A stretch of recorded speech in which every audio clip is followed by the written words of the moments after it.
Chapter 1. Breaking Apart and Picking Up the Pieces. I was 11 years old the Sunday afternoon that our family fell apart. My sister was 12 and my brother was 15. We were a typical family in a neighborhood of brick ranch houses in Waco, Texas. My brother and I played with kids on our street. Sometimes we played tackle football with boys in the street. We went to church on Sunday mornings and evenings and on Wednesday nights. If there was anything unusual about our family, it was that I don't remember ever seeing my parents argue. That Sunday afternoon, we came home from a week-long family vacation. We're just getting settled back in when our parents called my brother, sister, and me into the living room. They needed to talk to us. We all sat down, and they explained that they had wanted to take us on one last trip together as a family. One last trip, I thought, confused. Are we out of money? Then they said, we're getting a divorce, and my head was like, what? The words didn't make sense. What did they mean, divorce?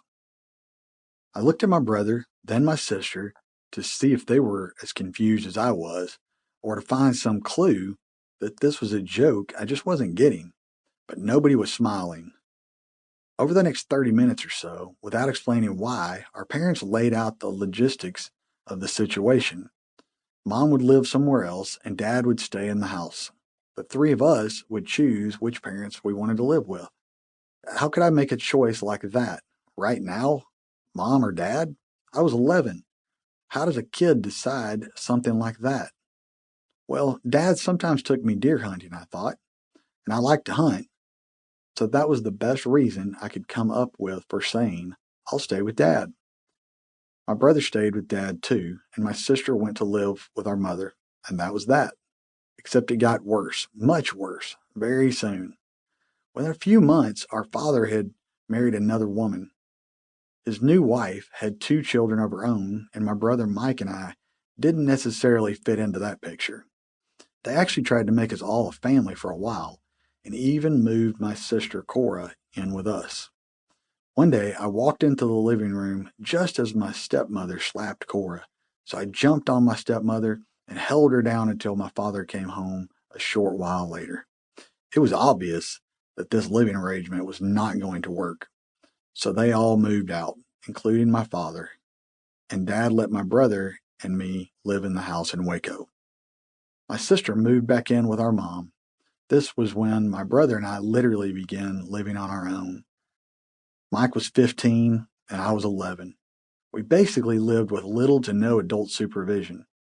No aunts or uncles or foster parents or anything like that. My older brother was in charge. Our situation was a potential disaster for all of us. Yet I never felt abandoned or even scared. Dad checked on us. Mom called. I always believed in their love for me.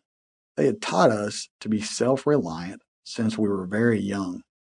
Mike and I both hunted deer and dressed everything we killed from the time when we were not much taller than our rifles. With Mike around, I was confident in our ability to make it work. Lots of kids believe they can take care of themselves. They hear stories about characters such as Mowgli in the Jungle Book or the Lost Boys in Peter Pan who made it on their own and think, yeah, I could do that. We live the story in real life. You never know what you can do until you have to do it. And we did.